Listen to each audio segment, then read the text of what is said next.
Então, a gente segue olhando o mundo do pós-guerra, os fatos políticos, econômicos, históricos, culturais mais importantes que merecem ser destacados, pelo menos no plano ocidental, que é o que a gente está fazendo nesse momento. E, infelizmente, são poucos encontros e muitos eventos, e a gente acaba, às vezes, tendo que concentrar eventos que cada um exigiria pelo menos um encontro, uma aula, concentrar vários desses em uma única aula. É o que a gente vai ter que fazer hoje para conseguir olhar alguns desses fatos importantes, né? Começando então lembrando que o mundo do pós-Segunda Guerra Mundial, no caso da Europa, era um mundo em que tudo estava por ser reconstruído, né? Das cidades, a questão da segurança das mulheres, combater a violência contra as mulheres, que foi uma coisa muito endêmica no pós-guerra. Das escolas montadas em salas de aulas de lona aos hospitais, tudo estava por se reconstruir. Na imagem aqui, por exemplo, nós vemos a Alemanha depois da guerra, né? Queremos pão, queremos carvão, desculpa, queremos pão, se diz na imagem, né?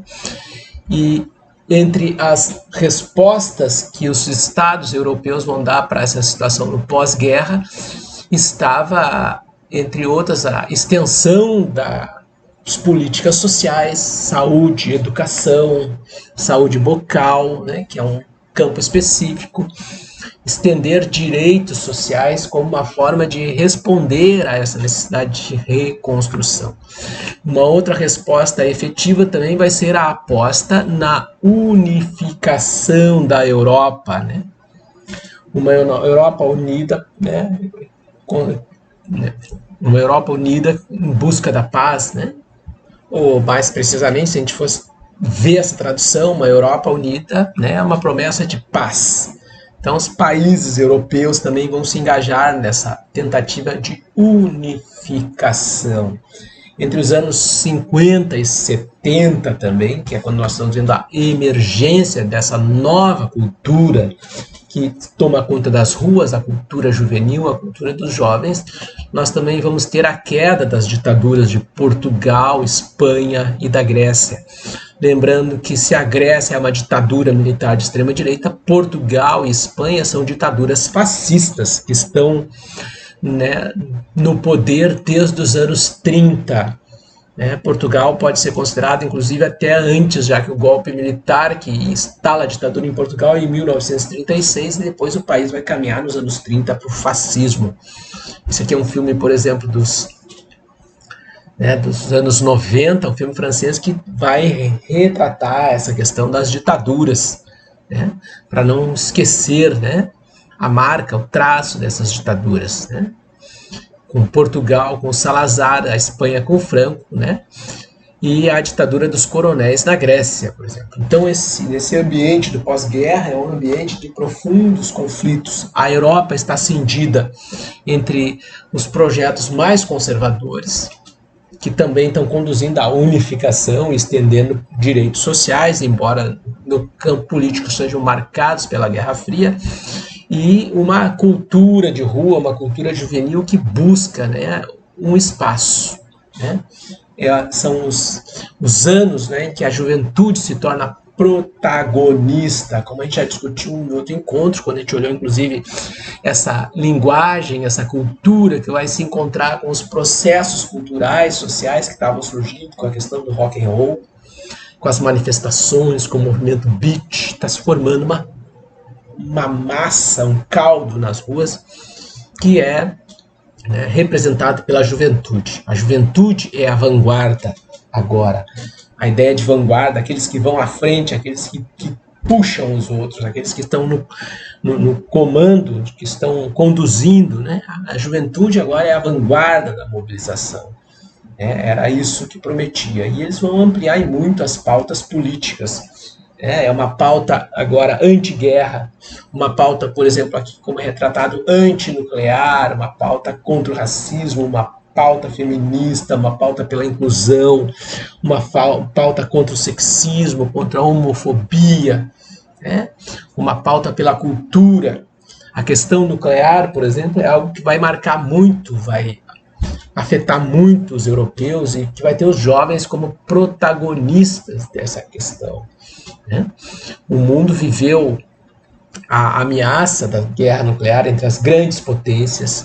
Na década de 50, Estados Unidos e União Soviética deixam de ser as únicas potências nucleares. Nós temos a Inglaterra também, agora se assumindo como uma potência nuclear. Logo nós vamos ter a França e a China seguindo as duas. Nos anos 1952, os Estados Unidos testam novas armas, bombas de hidrogênio, que vão ser até 750 vezes mais potentes que as bombas de Hiroshima. Nós tivemos os ataques a Hiroshima e Nagasaki. Nós temos ainda na década de 50 a corrida espacial, que vai levar ao aprimoramento dos mísseis nucleares, armas que poderiam cruzar os continentes de um continente a outro, armas intercontinentais. Em 1962 nós tivemos a crise dos mísseis em Cuba, que deixou o mundo em estado de choque. Então as pautas são amplas dessa juventude que está se mobilizando nas ruas buscando, né, mudanças, né? A palavra de ordem é mudança, é rebeldia contra qualquer autoridade, contra os padrões morais conservadores do passado. E os Estados Unidos, neste processo de engajamento dos jovens, acabam surgindo como uma potência a ser combatida, como o vilão, né, do processo internacional. Os Estados Unidos bombardearam Hiroshima e Nagasaki com armas nucleares, os Estados Unidos destroçaram a Coreia durante a Guerra da Coreia. Há uma questão racial muito forte nos Estados Unidos, segregando os negros, logo vão surgir os massacres no Vietnã. Então, para esta juventude que está nas ruas, que é protagonista, seja nos Estados Unidos, seja na França, seja na Alemanha, os Estados Unidos são um adversário, eles estão promovendo esses processos internacionais que estão tornando o mundo um lugar mais agressivo, né? E, inclusive promovendo massacres, matanças como na Coreia, no Vietnã, né? Isso também acaba empurrando, essa oposição aos Estados Unidos acaba empurrando a juventude para uma posição mais à esquerda no cenário político. E aí nós temos os eventos que vão marcar o mundo nos anos 60, né? O mais impactante deles, embora os jovens estão tomando as ruas dos Estados Unidos por conta da guerra, né? Talvez o mais impactante seja o maio de 68, quando milhões de jovens tomam as ruas da França numa ebulição cultural, clamando por revolução, questionando os padrões culturais, os padrões morais da sociedade, questionando a autoridade instituída, né? E defendendo, né, a destituição das autoridades. A França dos anos 60 é uma França governada pelo Charles de Gaulle. O de Gaulle, o general de Gaulle, que conduziu tropas francesas durante a Segunda Guerra Mundial, é um conservador, né? E os jovens estão se insurgindo contra esses padrões, né? Já há alguns anos há, né, indícios, sinais de insatisfação desses jovens que estão agora sendo protagonistas, né? Essa juventude que nasce depois da Segunda Guerra Mundial. E aí, em março de 68, depois de vários eventos já de conflito entre as autoridades e os estudantes, e a França é um estado conservador com muita repressão nas ruas contra os estudantes, contra os jovens, que olham esses jovens com muita desconfiança. Em março de 68, né, num dos campos da Universidade de Paris, em Nanterre, a administração do campus decide separar os homens e mulheres, as garotas e os garotos, nos alojamentos universitários. Isso vai provocar uma mobilização nas ruas que vai ser muito reprimida. A repressão policial vai ser muito violenta, o que vai, por sua vez, né, alimentar nas próximas semanas mais protestos, que vão, por fim, tomar conta de Paris. Em maio, os protestos vão à rua e a polícia reage com muita repressão, né? Destacamentos de policiais que são chamados de outras cidades da França para controlar as ruas, para retomar as ruas. A repressão, a violência é tão grande que isso acaba levando outros setores a se engajar na mobilização dos jovens, né, para responder à violência policial. Sindicatos, músicos, né? Entre outros setores, vão acabar se mobilizando nesse momento, professores intelectuais, ao lado dos jovens. O governo acaba tentando desmobilizar essas manifestações de massa que tomaram conta de Paris, concedendo aumentos salariais para os trabalhadores que estão em greve, que declara uma greve geral em todo o país. Há um aumento nos salários de 35%, que acaba desmobilizando parte do apoio a esses garotos. Por fim, vem as férias de verão e as mobilizações desaparecem quase tão rápido quanto surgiram. É importante chamar a atenção de que não havia uma pauta centralizada, uma pauta unificada, uma organização, que também vai favorecer essa dissolução desse movimento. Mas, né, se ele não deixa assim, mudanças materiais, ele vai deixar profundas mudanças na mentalidade, na maneira como as pessoas percebiam e se relacionavam com o mundo. Mudanças que vão retratar a questão da pauta ambiental, da questão das mulheres, da questão das comunidades LGBTs, dos direitos civis, contra o racismo, contra a xenofobia. Portanto, esses garotos, eles reformulam a mentalidade de parte da população francesa com as pautas que eles vão trazer. E embora, como eu disse, essas mobilizações desaparecem durante as férias de verão, que aqui é o nosso inverno, elas vão deixar um rastro, né, ainda de mobilizações futuras, de enfrentamento nos anos 70, né, por conta das questões que eles vão colocar. Né. Era uma massa de jovens que tomou as contas das ruas, chamando por uma nova revolução, pedindo uma revolução nos costumes, principalmente uma revolução moral, uma revolução ética, né? Se identificando com as pautas da revolução da qual nasce a França moderna, a Revolução Francesa. Também é a primeira vez desde o século XIX que as ruas de Paris são tomadas novamente por barricadas. Na medida em que a repressão aumenta, também aumentam, né, as formas de resistências barricadas. Desde 1871, com a Comuna de Paris, né, a capital da França não via barricadas nas ruas. E os slogans, né, é proibido proibir, né, marcam, né, contra toda autoridade, marcam esta revolução, esse levante estudantil, que vai, né, caracterizar, né, uma geração inteira, não só na França, mas no mundo. O 68 é um ano que os jovens estão nas ruas no Brasil, muito reprimidos pela ditadura, estão nas ruas no México, estão nas ruas nos Estados Unidos, vão ter aqueles confrontos, né, durante o julgamento do 7 de Chicago. Tem um filme na Netflix no momento tratando disso. Vão ter confrontos na Alemanha, vão ter confrontos na Inglaterra, vão ter confrontos na Tchecoslováquia, que era um país do bloco comunista, que eu já vou tratar disso, né, por conta desta ação nas ruas, dessa cultura da rua, né, do protagonismo, que agora tem nos jovens, né, um agente político. Né? E as pautas, né, são pautas que vão rever a questão dos costumes, né? O papel das mulheres, a violência, a questão de gênero, sexualidade, direito ao prazer, são coisas que estão presentes nos Estados Unidos, na França, na Alemanha, também no bloco, né, no bloco oriental, no bloco comunista. É preciso lembrar que a Guerra Fria cindiu o mundo ao meio e a Europa está cindida. A fronteira da Guerra Fria é uma fronteira, né, que marca a Europa, né, inclusive com a Alemanha dividida em duas Alemanhas, e nós vamos ter processos que vão mostrar que esse bloco não é uma coisa só, o bloco liderado pela União Soviética. Né? A Iugoslávia, por exemplo, nunca fez parte desse bloco, né, embora seja um país comunista oficialmente. Em 1956, a Hungria, né, vai sofrer uma profunda agitação nas ruas, promovida pela esquerda, contra a burocracia que tinha se instalado, né, nessa estrutura toda que era o Pacto de Varsóvia.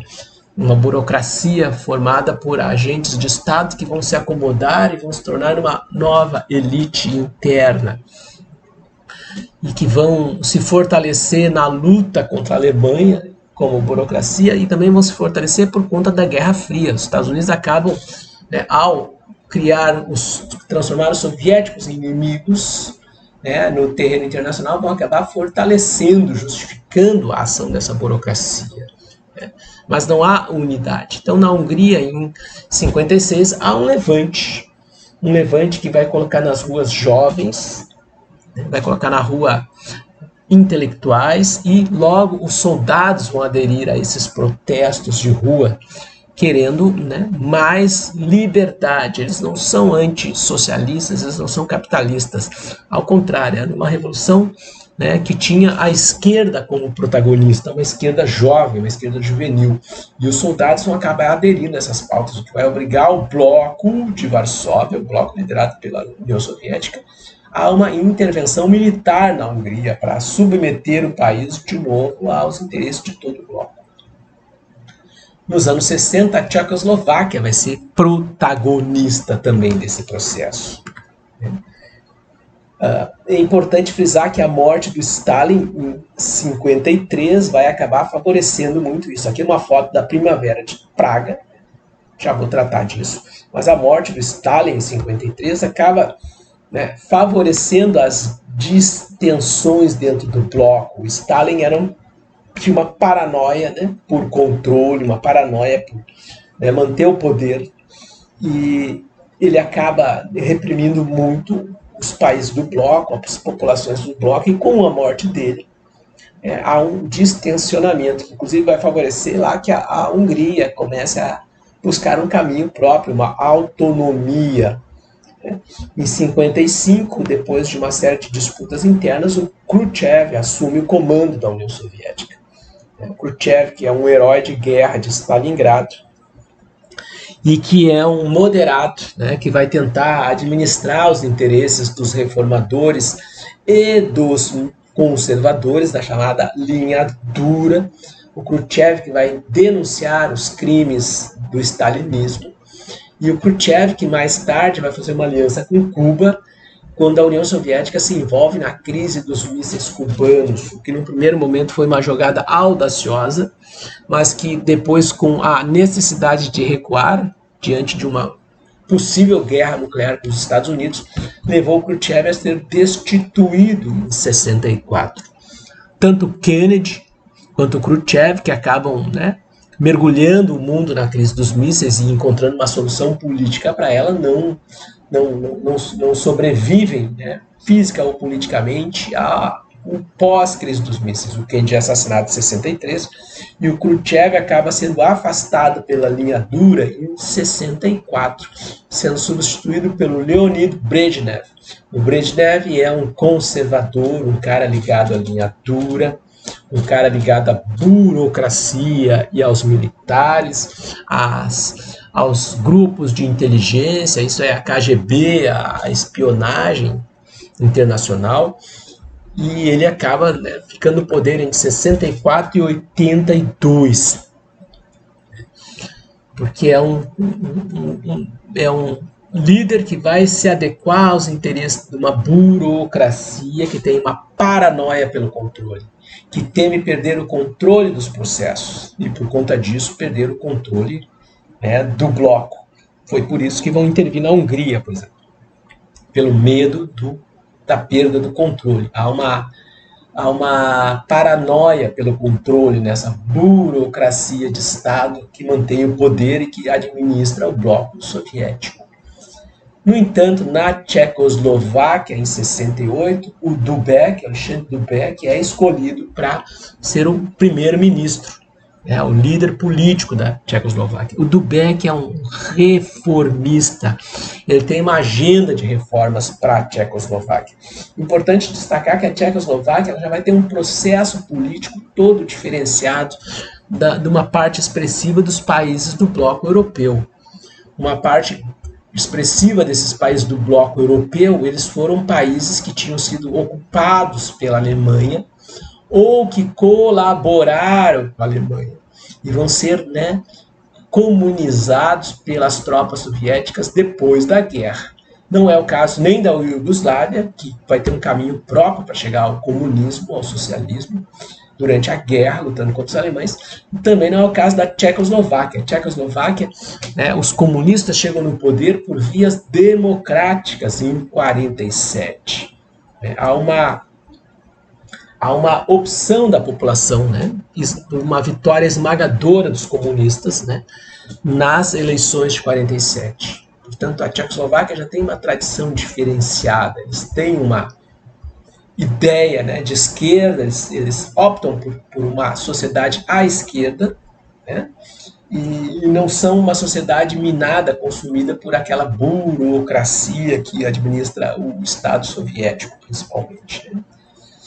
E o Dubček é um reformador, ele quer reformas que vão acabar assustando a burocracia soviética, mas também conservadores da própria Tchecoslováquia. Ele propõe uma liberdade de imprensa, fim da censura, a liberdade partidária, né, a liberdade intelectual e, principalmente no caso da União Soviética, o Dubček propõe uma política internacional autônoma, independente, ou seja, que a Tchecoslováquia poderia se relacionar com quem ela tivesse interesse.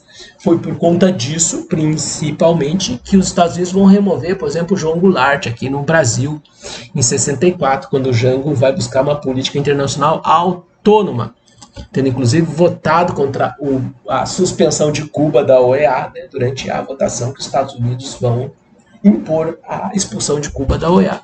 O Brasil é o único país que vota contra.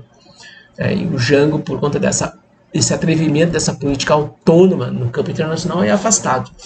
No campo soviético, lá no bloco soviético, a Tchecoslováquia, vai passar por uma coisa semelhante.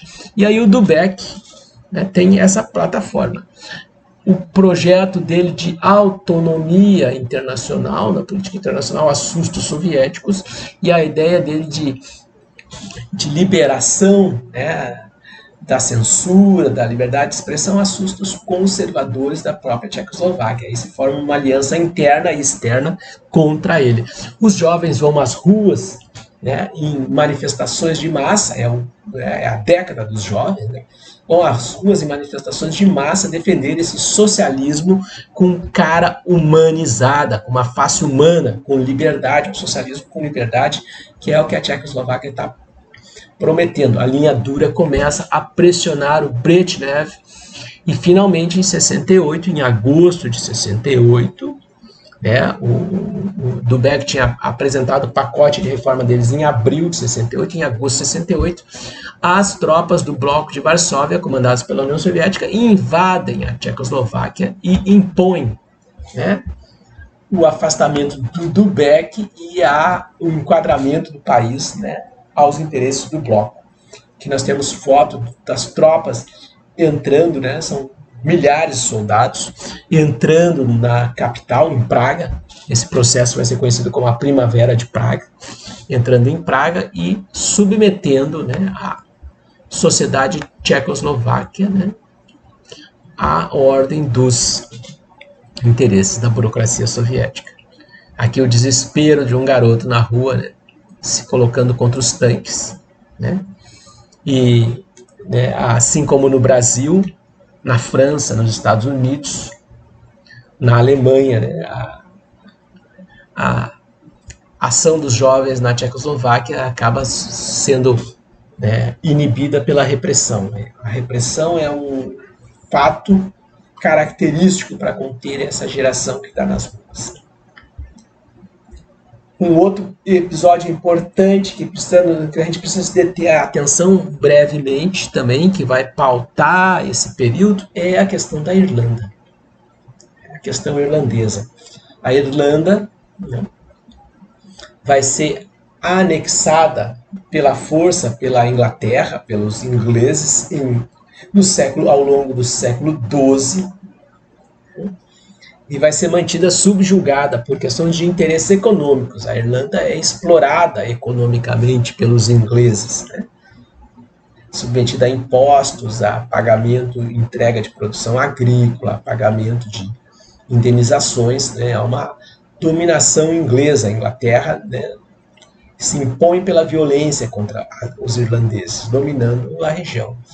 No período da Reforma Protestante, principalmente depois do Henrique VIII e da Elizabeth, né, a filha dele, a situação da Irlanda piora, porque os irlandeses são católicos e a Inglaterra vai caminhar, né, para o protestantismo, para o anglicanismo, o que vai transformar o conflito, né, pela independência da Irlanda também num conflito religioso. Ao longo da ocupação inglesa, por outro lado, né, territórios da Irlanda vão sofrer colonização dessa população inglesa, que vão ser, né, uma colonização protestante. Portanto, vai ter bolsões, regiões de presença protestante nesta, né, nação que era uma nação católica. Isso vai acentuar os conflitos. E entre o século XVII e o século XX, a resposta da Inglaterra para as tentativas de autonomia, de independência da Irlanda é repressão, é violenta, é violência, né? Durante a Primeira Guerra Mundial, a Inglaterra está absorvida pelos conflitos com a Alemanha e os irlandeses veem uma oportunidade de tentar buscar a independência novamente. É 1916, é Páscoa, né? Na verdade, é um pouquinho antes da Páscoa ainda, se não me engano, é 16 de abril, aqui, não, é 26 de abril, e aí, né, grupos de independentistas irlandeses, né, acabam tomando controle de bairros de Dublin, a capital do país. A Inglaterra responde com muita violência, temendo que a Irlanda possa se tornar uma aliada da Alemanha durante a guerra, em 1916, e milhares de soldados da Inglaterra e policiais da Inglaterra acabam invadindo Dublin, e em 30 de abril as tropas inglesas tocam fogo em bairros da capital, em vários bairros da capital.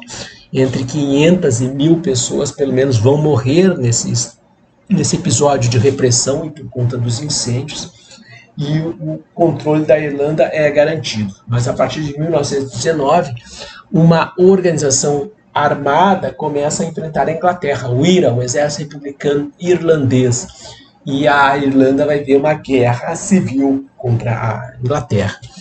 Entre 1919 e 1921, essa guerra, né, leva à morte de milhares de homens dos dois lados, o que acaba fazendo com que em 1921 a Inglaterra busque uma solução para a questão irlandesa, concedendo autonomia para uma região de maioria esmagadora de católicos, que vai acabar se transformando na República da Irlanda. Mas o norte da Irlanda, a região do Ulster, ou mais conhecida como Irlanda do Norte, essa área fica anexa ao Império Britânico, né, ao Reino Unido, por conta do argumento de que aqui essa área tinha sido colonizada por protestantes e, portanto, há grupos de protestantes aqui, de cidadãos ingleses que vão ser mantidos sob a proteção da coroa inglesa. Portanto, o Ulster vai se tornar um palco de conflitos e o IRA vai continuar desenvolvendo ações aqui. E por conta disso, né, as forças locais e as forças inglesas vão imprimir uma política de repressão muito violenta, de controle dessa região, levando a que a população civil católica acabe perdendo os direitos civis, inclusive direito de voto, e sendo tratada toda ela como colaboradores, entre aspas, do terrorismo do IRA. E por conta disso são, né, reprimidos com brutalidade em situações as mais diversas. No ano de 1971, por exemplo, há uma série de manifestações pacifistas defendendo os direitos civis dos irlandeses dessa região, que são reprimidas, né? E tu tem um saldo de mais de 30 pessoas mortas nessas repressões em 1971. Em janeiro de 72, uma grande manifestação em Derry, né, aqui no cantinho, em Derry, acaba sofrendo um massacre por conta de tropas de elite do exército inglês, né, num episódio que é conhecido como Domingo Sangrento, né, o Blood Sunday, né, quando uma manifestação de massa vai ser atraída por uma emboscada por tropas inglesas e vai acabar sendo, né, vítima de disparos, né, dessa força armada que a Inglaterra colocou na região. Reparem que a massa de manifestantes que vão estar à frente desse protesto são jovens, né? Os jovens estão nas ruas. É, né, a era que os jovens estão nas ruas, né, buscando direitos civis para essa população. E eles são atraídos por uma emboscada, né, e as tropas inglesas acabam disparando contra a massa, né, gerando um clima de pânico e de terror, no qual dezenas de pessoas são feridas e 14 pessoas são mortas. 13 são mortas imediatamente e uma 14ª pessoa acaba morrendo dias depois por conta dos ferimentos. Caracterizando que é o ano em que as multidões são compostas por jovens, a gente tem que, dos 14 mortos, né, 10 pelo menos tinham menos de 27 anos, ou até 27 anos, sendo que desses 10, 6 tinham menos de 18 anos, todos tinham 17, 6 com 17 anos das vítimas, uma outra vítima tem 19 anos, uma outra 20, outra 22 e outra 27, né? O que mostra, né, que os jovens eram os grandes protagonistas deste episódio, né, desse processo. Eles estão nas ruas. Né? Ninguém nunca foi punido por conta desse massacre. As autoridades inglesas alegaram que eles foram vítimas de disparos de ações do IRA. Essas alegações foram desmentidas mais tarde por perícias isentas, mas isso não mudou em nada a situação da Irlanda, que permaneceu e permanece, né, a Irlanda do Norte anexada à Inglaterra. Na própria Grã-Bretanha, por conta disso, os jovens vão para as ruas protestar contra essa repressão na Irlanda. E o Paul McCartney, os ex-Beatles Paul McCartney e John Lennon vão estar à frente desses protestos. O John Lennon nos Estados Unidos nesse momento, o Paul McCartney em Londres. O Paul McCartney vai gravar uma música, eles já não são mais os Beatles, mas ele grava uma música que a tradução literal é A Irlanda para os Irlandeses. Essa música vai ser censurada na Inglaterra, não vai ser permitido que ela toque nas rádios. Ainda assim, ela vai se tornar um sucesso estrondoso por conta da denúncia que faz desse massacre. O John Lennon também, no mesmo período, ele e a Yoko Ono lançam 2 músicas. Uma é The Lucky, né, is Ireland, né, que seria assim, a sorte de um irlandês. E aí, entre parênteses, né, sem censura, é uma ironia. E uma outra é o Sunday Blood Sunday, que não é a mesma música do U2, tá? É uma outra música que eles lançam os dois também em 1972, né, denunciando a situação da Irlanda. Né? O John Lennon aqui numa manifestação dizendo que o IRA combate o imperialismo inglês, que o IRA não é uma organização terrorista, mas é uma organização que combate o imperialismo inglês. Né? A banda U2 também, em 1982 para 83, né, rememorando os 10 anos do massacre, também vai lançar uma outra música, não é a mesma de John Lennon, também com o Sunday Blood Sunday como título, que vai ser o nome que vai caracterizar esse episódio. Então os eventos eles estão se repercutindo por toda a Europa nesse momento, e tem os jovens como protagonistas, seja no maio de 68, seja na questão da Primavera de Praga, seja na questão da Irlanda, seja também numa outra questão que vai marcar esse período, que é a Revolução dos Cravos, protagonizada em Portugal. Portugal e Espanha são ditaduras fascistas, relembrando isso. Né? Portugal sofre um golpe de Estado em 1926, um golpe de extrema-direita, que, né, comandada por militares reacionários, que vai sufocar a democracia. E em 1932, essa ditadura caminha para o fascismo, quando o Antônio Salazar assume o comando de Portugal, né, e vai se manter no poder por quase 40 anos. É o salazarismo, que vai impor uma Constituição em 33, né, que acaba com a liberdade de expressão, com a liberdade de reunião, com a liberdade de organização, entre tantas outras coisas, que suprime com os partidos políticos e que cria uma polícia política, a PID, que era a polícia, né, de defesa do Estado, que vai ser depois uma referência para a Gestapo na Alemanha. Vai se tornar uma referência para a Gestapo na Alemanha. A guerra vem em 39, mas tanto a Espanha, que é fascista, liderada pelo Franco, quanto a Portugal, que é liderada pelo Salazar, vão se manter neutros. São as ditaduras fascistas que não lutaram, que não se envolveram na guerra, e por isso vão ser deixadas em paz depois da guerra. Quando termina a guerra, ninguém vai se preocupar em afastar essas ditaduras do poder, nem na Espanha, nem em Portugal.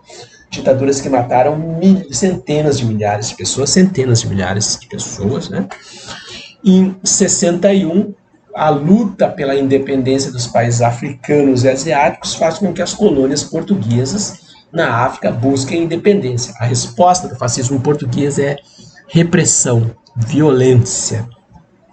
Em Portugal, os jovens em Lisboa, em Coimbra, né, na Andaluz, vão acabar se mobilizando contra isso, vão ser muito reprimidos, né? Não há espaço para protestos na ditadura fascista espanhola.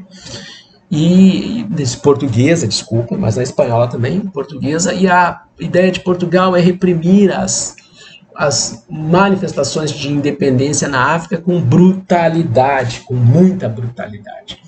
Isso faz com que essas nações africanas, Angola, Moçambique, Guiné-Bissau, né, principalmente, também tem Cabo Verde, São Tomé e Príncipe, mas principalmente Angola, Moçambique e Guiné-Bissau, vão reagir, né, organizando forças guerrilheiras para lutar contra a ocupação, contra a presença portuguesa. Ao lado de Portugal, do fascismo português, vão se colocar, entre outros, os Estados Unidos, com aquele discurso de combater o comunismo onde o comunismo estiver, acusando os movimentos de independência africanos de comunistas, a ditadura do apartheid na África do Sul, que tem, né, Portugal um aliado, e nos Estados Unidos também, e a partir de 64 a ditadura brasileira, que também vai se colocar ao lado, inclusive vai realizar operações em Angola, ao lado de Portugal. Portugal vai usar armas químicas, bombas de napalm, né? Agente laranja, mesmo as armas que os Estados Unidos vão usar no Vietnã contra os africanos, e isso vai levar a um descontentamento cada vez maior nos jovens portugueses que estão amordaçados. Só que o recrutamento em massa desses jovens, né, acaba minando o poder do fascismo dentro do exército. Esses meninos são recrutados, o recrutamento é obrigatório, e são mandados para as guerras coloniais. E aí esses meninos muitos deles vão ascender ao posto de comando, vão chegar a comandos, são baixos oficiais, tenentes, capitães, mas vão estar no comando. Em 68, o Salazar acaba se afastando do poder por conta de um derrame, né? Mas o fascismo não desaparece. No lugar dele assume o Marcelo Caetano, que vai continuar governando o país. O fascismo prossegue, né? Só que com um novo líder, né?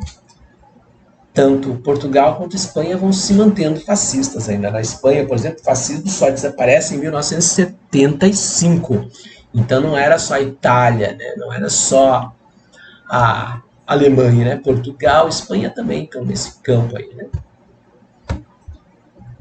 E a violência promovida nas guerras coloniais deixa um saldo de mortos também muito alto pelo lado das tropas portuguesas. Começa a alimentar o descontentamento dentro das Forças Armadas. Esses jovens que ascendem à liderança, esses capitães, eles vão começar a organizar desde 73, né, um levante militar. Secretamente vão preparar uma tentativa de golpe de Estado para derrubar o fascismo em Portugal. É curioso porque é uns poucos golpes de Estado que nós temos na história que vão promover democracia e não uma ditadura, não caminhar o país para uma ditadura. E aí esses garotos, esses jovens oficiais vão se organizar, né, e vão preparar um levante militar para abril de 74. Um levante militar que vai acabar derrubando o Marcelo Caetano, que aparece na foto aqui, o líder fascista português, e sem nenhuma surpresa, o que acontece depois da derrubada do Marcelo Caetano? Ele se exila no Brasil, na ditadura brasileira, aonde vai viver até 1980, quando ele acaba morrendo de causas naturais, né? Beleza, palmas para o Brasil dessa época, para aquela ditadura que só perseguia bandido, né?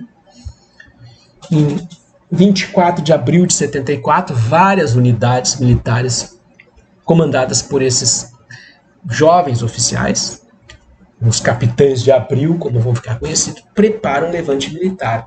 À meia-noite e 20 de 25 de abril, uma canção entoada nas rádios é um sinal para o levante militar, uma canção, né, Grândola Vila Morena, que fala de uma comunidade, né, na Andaluz, Vila Morena, onde os homens se organizam pela fraternidade, pela igualdade, pela busca por justiça, e que tinha sido censurada pelo regime, banida, proibida por conta de ser considerada uma canção comunista.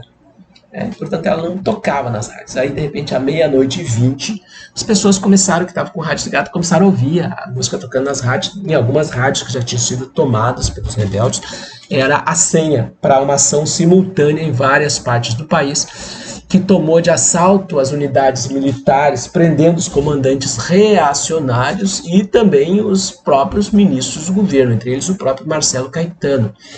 Quando a população se deu conta, ainda na madrugada de 25 de abril, de que havia um levante militar, e que esse levante militar era um levante que prometia, já por manifestações no rádio, a democratização do país, a população vai para as ruas comemorar, né? Os revolucionários, eles fazem, né, chamadas na rádio pedindo para a população ficar em casa, ficar tranquila, que eles estão, né, buscando transformar o país, né? Eles estão falando em democratizar e, né, em descolonizar o país, né?